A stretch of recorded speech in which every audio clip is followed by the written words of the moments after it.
Okay, here we have section 8.4, which deals with proving vectors perpendicular or not.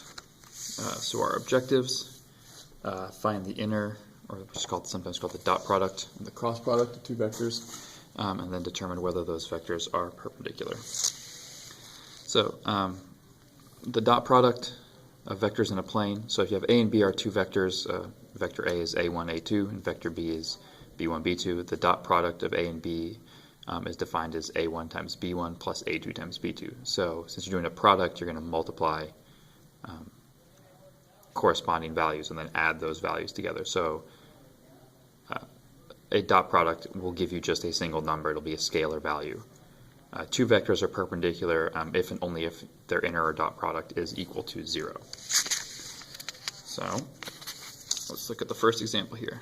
So it says find the inner product given the following vectors, and then ask if they're perpendicular. So P is 7, 14, Q is 2, -1, and M is 3, 5. So to do P times Q, so you multiply corresponding parts, so 7 times 2 plus 14 times -1. So that's 14 minus 14, that is 0, so these guys are perpendicular. So P times M, so that's going to be 7 times 3, first times first, plus second times second, so that's 21 plus 60, which is 81, so that's not perpendicular. And then Q and M, first with first, so 2 times 3 plus second times second, so that is 6 minus 5, which is 1, so also not perpendicular. So only P and Q are perpendicular to each other. Vectors in space, so three-dimensional vectors, so now you're defining them as A1, A2, A3, B1, B2, B3. So now the dot product just adds an extra term for the third A and the third B. Once again, just like in a plane, you're only perpendicular if your inner product is 0. So example 2 here says find the inner product of A and B given A is -3, 1, 1, and B is 2, 8, -2. So inner product is first with first, second with second, now third with third. So you'll have -3 times 2, so that's first with first, plus second times second, plus third times third. So -3 and 2, -6, 1 and 8. So that is 0. So these are perpendicular. A cross product produces a vector that is perpendicular to both the original vectors. Torque in physics is an example of a cross product. So here's the calculation to do it. If you look here, this is actually finding the determinant, so there's kind of actually an easier way, which I'll show in the example. Okay, so here's our example problem. Find the cross product of V and W if V is given that and W is given as that, and then verify your perpendicular. So to set up a cross product, we're actually use a 3x3 matrix. The first row is going to be I, J, and K, the direction vectors. V goes, or the first part of the cross, so V cross U. So V would go first, 0, 3, 1, and then 0, 1, 2. So that's vector W. Now we're going to extend this.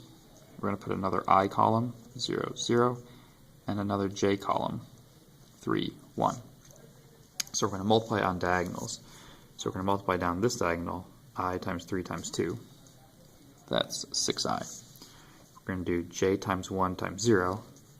That is 0J. K times 0 times 1. That is 0K. Now we're going to go the opposite direction, but we're going to subtract them. So going back up, 0 times 3 times K is 0K. 1 times 1 times I is 1I. And 2 times 0 times J is 0J. If you notice, I put parentheses to make sure I distribute that negative sign, and I wrote them, even though they didn't show up in this order, underneath the corresponding value. So now I'm going to do subtraction. So 6 minus 1 is 5I. 0 minus 0 is 0, so no J, 0 minus 0. So the answer is, so 5I is the vector 5, 0, J, 0, K, 5, 0, 0. So now to prove that it's perpendicular, I need to do the dot product of this guy with v. So 5, 0, 0 times v, so 0, 3, 1.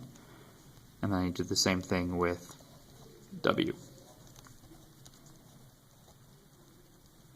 So here, first with first is 0, second with second, 0, third times third is 0, so that equals 0, so it's perpendicular to that one. Same thing down here, 5 times 0 is 0, 0 times 1 is 0, 0 times 2 is 0. So I get 0 again. So this vector 5, 0, 0 is perpendicular to both 0, 3, 1 and 0, 1, 2. It's kind of, well, the perpendicular part in this case is a little bit obvious. This vector lies in only the y and z direction, it's flat, and this one points only in the opposite direction, x. Now if there's numbers in all three positions, this kind of trick won't happen, but anytime it's number 0, 0, and every other part that's not a number, so this one has a non-zero in the first position, so it has to have a 0 in the second position. Since 0 and 0, number can be number can be number. Now, that doesn't have to be true, but it's just kind of a shortcut for the cross products. And that's the end of 8.4.